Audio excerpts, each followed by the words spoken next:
ఆంధ్రప్రదేశ్లో 50 ఏళ్లు పైబడిన వారికి నెలకు రూపాయలు 4,000 పెన్షన్ ఇచ్చేందుకు ప్రభుత్వం చర్యలు తీసుకుంటోంది. ఎన్నికల సమయంలో కూటమి ఇచ్చిన హామీ మేరకు ఇది ఎన్టీఆర్ భరోసా పెన్షన్ పథకంలో భాగంగా అమలు చేయబడుతుంది. అర్హతలు మరియు వర్గీకరణలు. ప్రస్తుతం అమలులో ఉన్న ఎన్టీఆర్ భరోసా పెన్షన్ పథకం కింద 50 ఏళ్లు పైబడిన వారికి పెన్షన్ ఈ క్రింది వర్గాలలో వర్తిస్తుంది. చేనేత కార్మికులు 50 ఏళ్లు లేదా అంతకంటే ఎక్కువ వయసు ఉండి నిరుపేదలుగా ఉండాలి. కల్లుగీత కార్మికులు 50 ఏళ్లు లేదా అంతకంటే ఎక్కువ వయసు ఉండాలి. మత్స్యకారులు 50 ఏళ్లు లేదా అంతకంటే ఎక్కువ వయసు ఉండాలి. డప్పు కళాకారులు 50 ఏళ్లు లేదా అంతకంటే ఎక్కువ వయసు ఉండాలి. లింగ మార్పిడి వ్యక్తులు 18 ఏళ్లు లేదా అంతకంటే ఎక్కువ వయసు ఉండాలి. ఎస్టీలకు వృద్ధాప్య పెన్షన్ 50 ఏళ్లు లేదా అంతకంటే ఎక్కువ వయసు ఉండాలి. బీసీ డిక్లరేషన్ హామీ 2024 ఎన్నికల సమయంలో 50 ఏళ్లు నిండిన బీసీలకు కూడా రూపాయలు 4,000 పెన్షన్ ఇస్తామని కూటమి హామీ ఇచ్చింది. పెన్షన్ మొత్తం మరియు మార్పులు.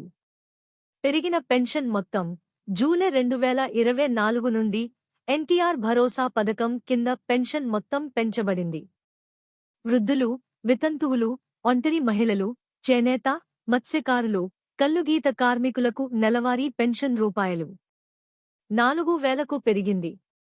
అధిక పెన్షన్ తీవ్ర అంగవైకల్యం ఉన్నవారికి రూపాయలు 15,000, పాక్షిక అంగవైకల్యం ఉన్నవారికి రూపాయలు 6,000 వరకు అందిస్తున్నారు. స్పౌస్ పెన్షన్ పెన్షన్ తీసుకుంటున్న భర్త చనిపోతే ఆ పెన్షన్ అతని భార్యకు బదిలీ అవుతుంది.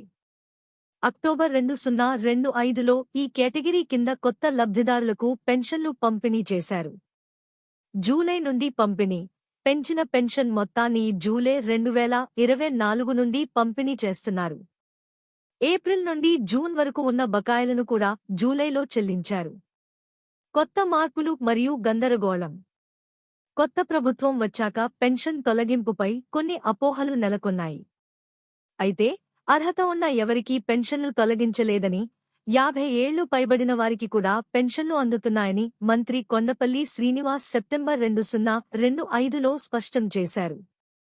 అర్హత ఉన్నవారికి కొత్తగా పెన్షన్లు పంపిణీ చేయడానికి ప్రభుత్వం ప్రణాళికలు సిద్ధం చేసింది. వికలాంగులు, ఆరోగ్య సమస్యలు ఉన్నవారి పెన్షన్ల వెరిఫికేషన్ త్వరలో పూర్తవుతుంది. Subscribe now.